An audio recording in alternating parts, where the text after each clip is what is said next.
Panini puts Kabooms in WWE Revolution, and now everybody is a wrestling fan. Funny how that works out. Let's get into it.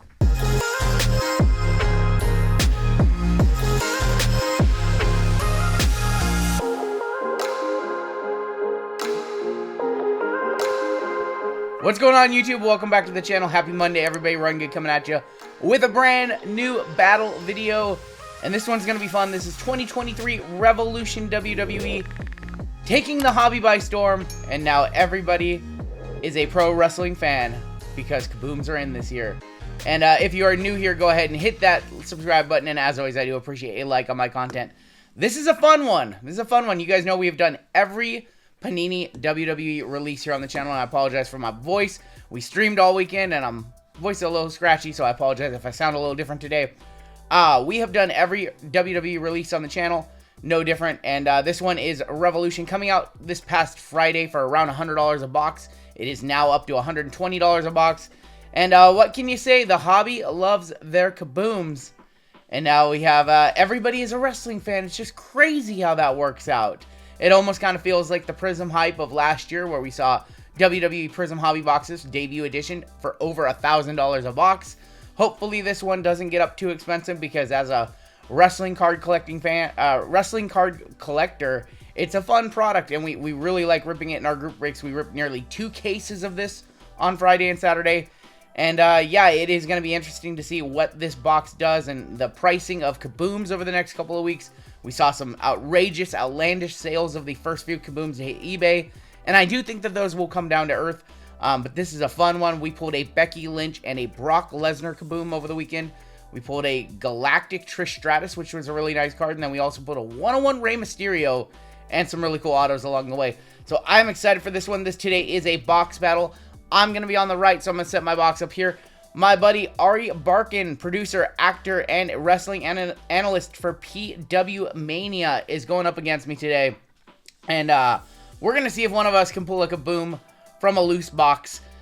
These are, like I said, about $100 a box. They're a little bit more now over the weekend, and I'm going to be really interested to see if this one goes to $150 or stays in that $120 to $125 range. You are going to get 40 cards per box. And autos are not guaranteed. Every 8 box inner case should either have a Galactic case hit or a Kaboom case hit. And autos do fall. We opened 4 inner cases, 2 full cases. We saw 4 autos, so every other box should have an auto. And you do see a handful of numbered cards as well.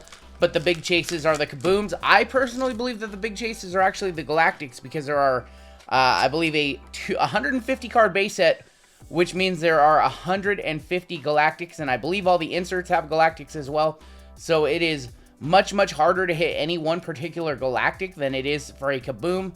And I think over the course of time, the one-of-one Kaleidoscopes and the Galactics will probably retain higher value over some of the Kabooms. You know, every case, you're guaranteed 1 Kaboom. There's only 25 of them total in the checklist.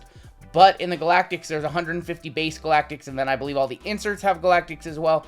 And you're looking at potentially 10 times as many Galactic, 150 plus however many inserts.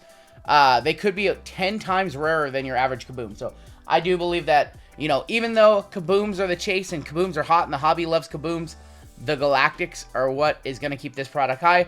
All the wrestling collectors are going to need a Galactic of their wrestlers, and hopefully they don't have multiple Galactics, inserts and, tag team factions, things like that. Because the first few that hit eBay are going to be pricey. So let's go ahead. Ari's going to go first. We're just playing for fun. Best card wins. You guys know how it goes. And hopefully one of us hits a Kaboom here today. But yeah, let's go ahead and get started. Here is a look at the design. Standard design. We saw this design with Revolution Basketball this year. And yeah, 150 names on the base set, and then a bunch of cool inserts too. That is a Stargazing of Lita. Ronda Rousey is going to be on the... we have an auto behind her. Ronda Rousey is going to be on the Astro, and our first auto is going to be Bianca Belair. That's actually a pretty good one. Bianca Belair and Seth Rollins, your current World Heavyweight Champion. Bianca, a nice start. Hopefully we each have like an auto, or maybe I have a Kaboom or a Galactic. We'll see. But a Bianca auto is probably a pretty good card to put on the board for Ari. Again, this is best one card wins, not a winner take all. We're just playing for fun. But yeah, let's see what we can find. That's a nice one too. Undertaker on the Astro right there. Rocking the probably like 1998-99 Attitude Era Taker. We see a lot of the really old Taker photos. There's Zoe Stark right there. We see a lot of cards with the really old Undertaker. We don't see many from the Attitude Era, the Dark Ministry Era. So, Corporate Ministry. That's a little bit before that, I think. His first numbered card is here. We have Alexa Bliss. That's going to be Matt Riddle on the, that's going to be a Shockwave. First numbered card is going to be Big Papa Pump Scott Steiner. That is going to be a Sunburst numbered to 99. Man, you ain't Big Papa. I'm the Big Bad Booty Daddy. It's non-stop. Now listen, English. The Big Bad Booty Daddy, who is featured here prominently on the channel with his classic Steiner math. Drew McIntyre and Rey Mysterio. Let me know what you guys think in the comments. Did you pick any of this up over the weekend? Were you lucky enough to hit a Kaboom? Let me know. There's going to be Brock Lesnar. Got the Good Brothers on the tag teams, or they actually have that as the OC. That's going to be Johnny Gargano on the Fractal, Lashley, and Jimmy Uso from the Bloodline. Best storyline in professional wrestling, and it's not even close. Probably the best storyline of like the last 10 or 20 years. Which is an amazing storyline if you don't follow along with wrestling. Santos Escobar, we've got the Heartbreak Kid, young-looking Shawn Michaels right there. We have a Fractal Faction, say that 3 times fast, of the NWO. Rest in peace to the bad guy, Scott Hall. Damian Priest and Big E. Damian Priest, a favorite for to win Money in the Bank, actually. We'll have to see who wins that. I know LA Knight is the other favorite. Yeah! Yeah! Another numbered card right here. We've Joe Gacy. There's Paul Bear, also rest in peace. It's going to be Mako Satomura, and that is going to be a, I believe that's an Impact. That is an Impact to 199. Mako Satomura normally wrestles over in NXT UK. You don't see her too much on TV. She did have a program on NXT earlier this year with Roxanne Perez, but you don't normally see her on Raw, SmackDown, or even NXT that much. We have another numbered card. We're seeing a lot of numbered cards for Ari, and that is going to be an Impact of Bret, or a Cosmic of Bret the Hitman Hart. 67 of 149. So all the standard Revolution parallels are in. Lavas, Cubics, Impacts, Cosmics. Fractals right there of Luke Gallows. Got Josh Briggs and Elton Prince. And final pack here for Ari today. Bianca Belair was a nice hit for him. Good start in this battle. See if I can find something better. That's actually a pretty tall task, to be honest. There's Undertaker. Fractal of Sheamus. Dakota Kai. And we're going to end with a rookie of Maxine Dupree. So, yeah, pretty solid box for Ari. You know, autos are one in every other box or so. Some nice color, too. Bret Hart was a nice color. Scott Steiner's always a fun one. And then, yeah, Bianca definitely the best hit in the box. Box probably didn't pay for itself. I imagine Bianca's probably like a $20-ish auto, $20-25.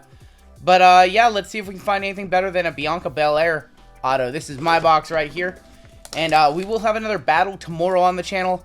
Be checking out 3-2 baseball tomorrow. Battling my buddy Curtis. So a couple of battles to start the week here on the channel.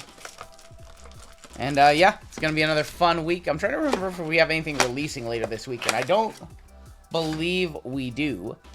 But you know what? I will take a Nikita Lyons Galactic and we will call it good. Kicking off my box, I've got Sheamus and B-Fab on the rookie. That's going to be a finishers of The Miz. One thing that I will say that I really like about Panini and, you know, them acquiring the WWE license is they actually do things that are specific to WWE, you know. They could have just copped out and did the same insert as Revolution Basketball, but hey, this one's called Finishers, and it's focused specifically on the wrestlers' finishers, which is cool. Topps just kind of did copy and paste of all their sets for WWE. We never really got anything too cool like that, so I appreciate that Panini actually puts the time into their sets. We only get a handful of WWE sets a year, and they really take their time, and they actually care. Cubic is going to be Damian Priest from the Judgment Day. That is going to be numbered to 50. Or to 49. 48 of 49. My first numbered card. Damian Priest. Not good enough to win this one. Still a cool card, though. See if I can't find an auto, too. Looking for an auto. A Kaboom, a Galactic. Or a Kaleidoscope. That is going to be KO and Sammy, your current tag team champions. We've got JC Jane on the Fractal. Caden Carter, and Gunther, your Intercontinental Champion.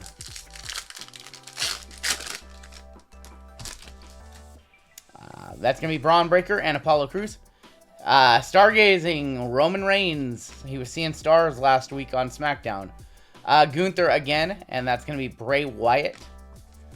Kaboom checklist for this product is interesting. We do have Bray Wyatt on that checklist, and some names. Notable omissions are definitely Rhea Ripley and Seth Rollins, who didn't make it, but got some cool names. We got Andre, we got Ultimate Warrior, some legends on there. You've got Stone Cold, The Rock, Roman Reigns, all the guys you would expect. John Cena. So no complaints there. Seth and Rhea, noticeable omissions, but I'm not sure who I would have cut. That is going to be Bayley on the Impact to 199. Probably would have replaced Alexa Bliss on the Kaboom checklist with Rhea. And yeah, I'm not sure who I would have cut to get Seth on there, but maybe Finn, but you know, you got to give Finn his flowers too, so. Trying to remember all the names on the checklist, but definitely 2 noticeable omissions. Another cubic here. I think that might be an insert cubic. So I did have 1 cubic earlier. Cubic Shockwave, maybe? I think this is a cubic Shockwave. Hey, I'll take that. That is a cubic Shockwave of Seth freaking Rollins to 49. 29 of 49. I still don't think that one's going to be to Bianca Belair, but that's definitely a nice PC card for me. I don't own very many nice Seth Rollins cards, so I like that one a lot. There's Alexa on the Groove, and also Carl Anderson. Got Dexter Lumis and Shawn Michaels, your Intercontinental Champion from... It's like a 1993-94 Shawn Michaels photo right there. Jimmy Uso, Rhea, and Mako. 2 packs left for me. I think Ari's got this one in the bag. We have Ava... Ooh, maybe not. Maybe not. We have a cubic... Is that our 3rd cubic? That's a cubic tag team, I believe. Ava Raine, rookie. That is the daughter of The Rock. JD McDonough on the back. We've got Edge. And I think that's a cubic tag team. This is our 3rd cubic of this box. Thank you. That's Alpha Academy, Chad Gable, and Otis. 3 cubics. That's actually pretty uncommon. All of those are to 49. I like that card. Probably, again, not going to beat a Bianca Belair auto, but still a fun card. Last pack of the day. I want to thank you for joining me here. And sorry if my voice is definitely on the little raspier side. No kabooms, no autos. Just a big old Otis right there. Viking Raiders. We've got Miz on the Fractal. That's going to be Seth Rollins, and Liv Morgan is going to call it a wrap. So I got to say, even though I got 3 cubics and a nice PC card in Seth Rollins, your winner of this battle, I'm going down 0-1 this week, which means I'm going to have to pick up a dub tomorrow. Your winner is going to be Ari Barkin, wrestling analyst for PW-Mania, and a great community member here in our group breaks. Bianca Belair was his auto. He had a nice Scotty Sunburst, and also a Bret Hart, which JML, eat your heart out. So that is going to do it for today. Ari's taking the win. I'm booking an L, which is not surprising. That's what we do here on the channel. But leave me a comment. Let me know what you think of Revolution WWE this year. Were you able to get in on that pre-sale price of $85 a box? Did you buy any at your LCS over the weekend at around $100 a box, which is what was pretty much a common price that you would expect to pay? Or are you going to rip some this week and try to hit yourself a kaboom? That is going to do it for me. Take care, stay safe, and we'll catch you next time, wrestling fans.